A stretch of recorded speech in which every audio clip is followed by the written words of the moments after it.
اعوذ باللہ من الشیطان الرجیم بسم اللہ الرحمن الرحیم فإن لم تفعلوا ولن تفعلوا فاتقوا النار التي وقودها الناس والحجارة أعدت للكافرين۔ کل ہم نے پڑھا تھا کہ ان کافروں اور مشرکین سے قرآن کریم نے چیلنج کیا کہ اگر آپ کو اس کتاب کے اندر کوئی شک اور شبہ ہے تو اس جیسی کوئی کتاب لے آؤ، کوئی صورت لے آؤ۔ پھر فرمایا تھا آگے کہ فَإِن لَمْ تَفْعَلُوا وَلَن تَفْعَلُوا، اگر تم ایسا نہ کر سکو اور ہرگز نہیں کر سکو گی، وَلَن تَفْعَلُوا، تم ہرگز ایسا نہیں کر سکتے ہو، فَاتَّقُوا النَّارَ الَّتِي وَقُودُهَا النَّاسُ وَالْحِجَارَةُ، تو ڈرو اس آگ سے جس کا ایندھن لوگ اور پتھر ہیں۔ دنیا کے اندر سب سے مضبوط چیز وہ ہے پتھر ہے، جو جلدی سے ٹوٹتا نہیں اور جلانے سے جلتا نہیں، لیکن قیامت کے دن اور جہنم کی آگ ایسی ہوگی کہ وہ پتھر بھی اس کے اندر جلیں گے، ان پتھروں کو آگ لگے گی۔ تو اب کافر لوگ یہ سوچیں گے چلو ٹھیک ہے ہم جہنم کے اندر جل جائیں گے، ختم ہو جائیں گے، لیکن نہیں، دوسری آیت کے اندر اسی کو بیان فرمایا کلما نضجت جلودہم بدلناہم جلودا غیرہا لیذوقوا العذاب، جب جب ان کی کھالیں جو ہے جہنم کی آگ سے جلیں گی، پک جائیں گی، کیونکہ آگ کے اندر کھال کو ڈال دو، انسان کو کسی بھی چیز کو ڈال دو، وہ جل جاتی ہے، راکھ ہو جاتی ہے، ختم ہو جاتی ہے۔ اب کافر سوچیں گے کہ ہم جل جائیں گے، چلو تکلیف ہوگی، ختم ہو جائیں گے، لیکن نہیں، اس کے بارے میں فرمایا کلما نضجت جلودہم، جب ان کو تکلیف اور ان کی کھالیں پک جائیں گی، اس کے بعد بدلناہم جلودا غیرہا، دوسری کھال ان کے اوپر چڑھا دی جائے گی، ان کو ویسا ہی کر دیا جائے گا جیسے وہ پہلے تھی، بالکل برابر ویسا ہی، دوسری نئی کھال چڑھا دی جائے گی اور دوبارہ ان کو عذاب دیا جائے گا، دوبارہ ان کو تکلیف دی جائے گی۔ اللہ تبارک و تعالی ہمیں محفوظ فرمائے۔ اعدت للکافرین، یہ عذاب اور یہ جہنم کی آگ کس لیے تیار کی گئی ہے؟ کافروں کے لیے، ان لوگوں کے لیے جنہوں نے ایمان نہیں لایا، وہ لوگ جو اللہ اور اللہ کے رسول کے منکر ہیں۔ وَبَشِّرِ الَّذِينَ آمَنُوا، یہاں تک تو کافروں کو سب سے پہلے ڈرایا کہ اس آگ سے ڈرو، اور جہاں پر کافروں کا تذکرہ آتا ہے قرآن کریم میں تو وہاں ایمان والوں کا بھی تذکرہ آتا ہے، ان کو خوشخبری دی جاتی ہے، کافروں کو ڈرایا جاتا ہے اس آگ سے ڈرو، اور ایمان والوں کو خوشخبری دی جاتی ہے کس کی؟ ان باغات کی، جنت کی۔ وَبَشِّرِ الَّذِينَ آمَنُوا وَعَمِلُوا الصَّالِحَاتِ، اور خوشخبری سنائیے ایمان والوں کو اور ان لوگوں کو جنہوں نے نیک اعمال کیے۔ ایمان کے ساتھ نیک اعمال شرط ہے، نیک اعمال ضروری ہے، خالص ایمان لانا کافی نہیں ہے ایمان والوں کے لیے، خالی ایمان لانا، بلکہ ایمان کے ساتھ ساتھ میں نیک اعمال بھی کرنے ہیں۔ ان لہم، کیا خوشخبری ہے ان کے لیے؟ ان لہم جنات تجری من تحتها الانہار، کہ ان کے لیے ایسے باغات ہیں تجری من تحت الانہار، جن کے برابر سے یا جن کے سامنے سے یا جن کے نیچے سے نہریں جاری ہوتی ہے۔ دنیا کے اندر ایک انسان یہ تمنا کرتا ہے،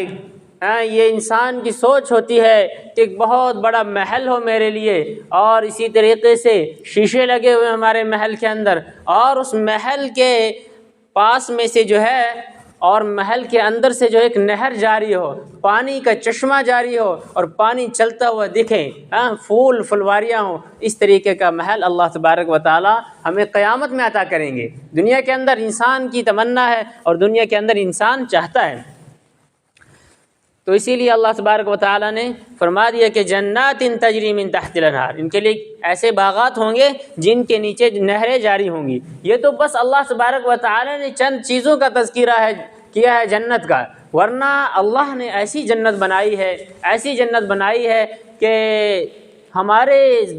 دل و دماغ کے اوپر اس کا وہم و گمان بھی نہیں ہو سکتا، ہم اتنا سوچ نہیں سکتے جتنی اچھی جنت اللہ نے بنائی ہے۔ اللہ کے نبی صلی اللہ علیہ وسلم نے ارشاد فرمایا ما لا عین رات ولا اذن سمعت ولا خطر علی قلب بشر، ایسی جنت اللہ نے بنائی ہے کہ ما لا عین رات، جس کو کسی آنکھ نے نہیں دیکھا ہے۔ دنیا کے اندر ہم بڑی بڑی چیزیں دیکھتے ہیں، بہت اچھی اچھی چیزیں دیکھتے ہیں، لیکن کسی آنکھ نے ایسی کوئی چیز نہیں دیکھی ہے جیسی جنت کے اندر ہے۔ ولا اذن سمعت، اور کسی کان نے اس کو سنا ہی نہیں ہے۔ اور تیسری بات، سب سے بڑی بات بیان فرمائی، ولا خطر علی قلب بشر، کسی دل پر اس کا کھٹکا ہی نہیں گزرا۔ ہم جتنا سوچ سکتے ہیں اپنے دل و دماغ کے اندر کہ ایسا ہوگا ایسا ہوگا، وہ اتنا وہاں تک ہماری سوچ ہی نہیں جا سکتی ہے کہ اتنی اچھی جنت اللہ تبارک و تعالی نے ایمان والوں کی بنائی۔ کلما رزقوا، آگے ارشاد فرمایا، کلما رزقوا منها من ثمرۃ رزقا، جب ان کو دیا جائے گا، یعنی وہ لوگ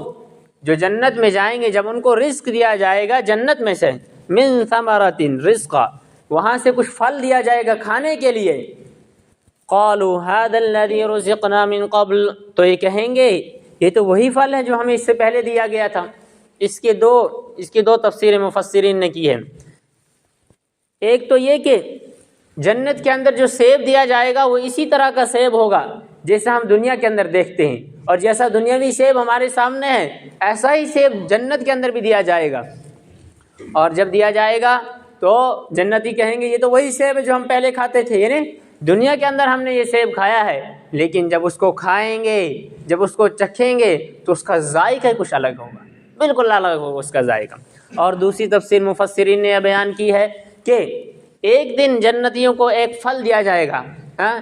دوسرے دن چھوڑ کر تیسرے دن بھی ویسا ہی پھل دیا جائے گا، برابر شکل دونوں کی برابر ہوگی، لیکن جب ان کے سامنے آئے گا کہیں گے یہ تو وہی پھل ہے، هذا الذي رزقنا من قبل، جو ہمیں پرسوں دیا گیا تھا، جو ہمیں کل دیا گیا تھا، لیکن جب اس کو کھائیں گے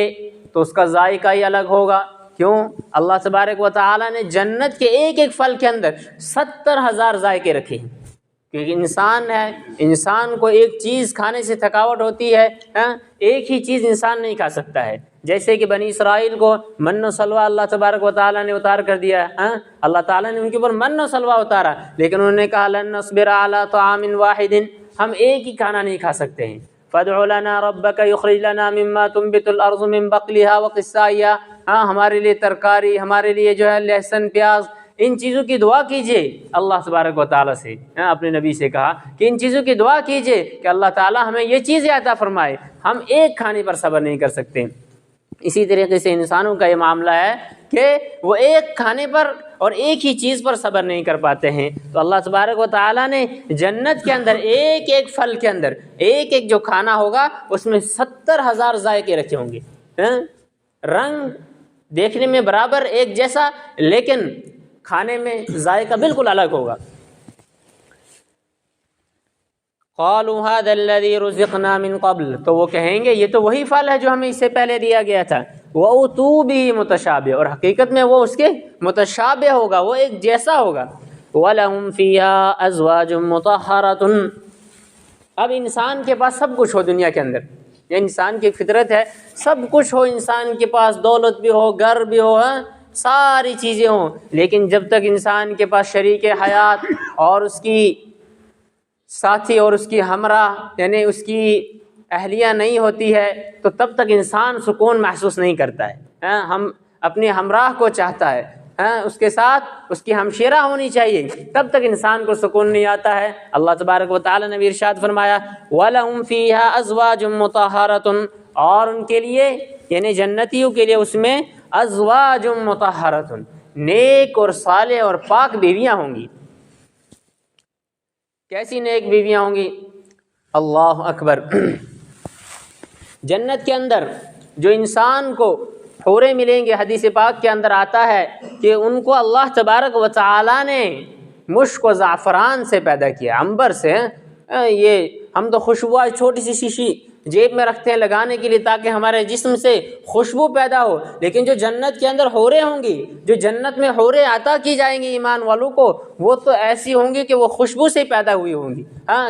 کأنہم لؤلؤ مکنون، ایسا لگتا ہو جیسے کہ موتی ہے، موتی کو دیکھنے کا دل کرتا ہے انسان کو، اور ہر انسان چاہتا ہے کہ میں موتی کو دیکھوں، اپنے پاس رکھوں، لیکن جنت کی جو حور ہوگی وہ موتی کی طرح ہوگی۔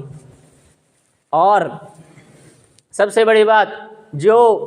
ایمان والے کی بیوی ہوگی، اہلیہ ہوگی، دنیا کے اندر رہ رہی تھی اور دنیا کے اندر ایمان پر اس نے ایمان لایا تھا اور نیک اعمال کیے تھے، تو یہ جنت کے اندر ان جنتی حوروں کی سردار ہوگی، ان جنتی حوروں کی سردار ہوگی، اور ان سب سے خوبصورت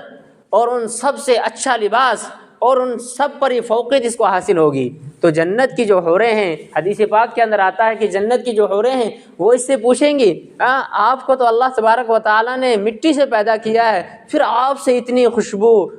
پھر کہاں سے آئی اتنی خوشبو؟ ہمیں تو اللہ تبارک و تعالیٰ نے مشک و زعفران سے اور اچھی اچھی چیزوں سے پیدا کیا ہے، لیکن آپ کو تو مٹی سے پیدا کیا تھا، آپ کے اندر یہ اتنی اچھی کوالٹی کہاں سے آئی؟ تو وہ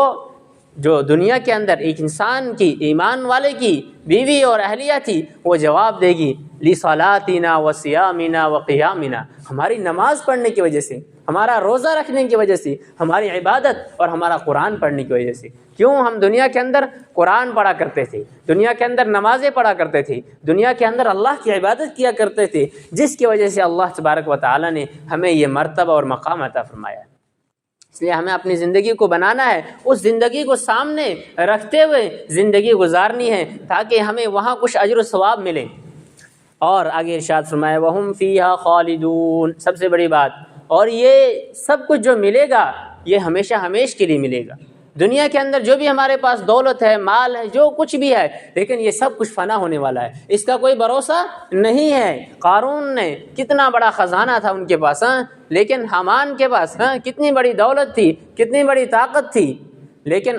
کچھ رہا ان کے پاس؟ کچھ ہے آج ان کا کہیں نام و نشان دنیا کے اندر؟ بڑی بڑی طاقتوں والے لوگ آئے اور چلے گئے، لیکن جنت کے اندر جو طاقت ملے گی، جنت کے اندر جو رتبہ اور مقام اور مرتبہ ملے گا، وہ ہمیشہ ہمیش کے لیے ہوگا۔ وہاں پھر موت نہیں آئے گی، وہ وَهُمْ فِيهَا خَالِدُونَ، اللہ تبارک و تعالیٰ نے فرما دیا کہ وہاں ہمیشہ ہمیش رہیں گے، وہاں کبھی موت نہیں آئے گی۔ اللہ تبارک و تعالیٰ سے دعا ہے کہ اللہ تبارک و تعالیٰ ہمیں سننے سے زیادہ عمل کرنے کی توفیق عطا فرمائے۔ سبحان اللہ و بحمدہ۔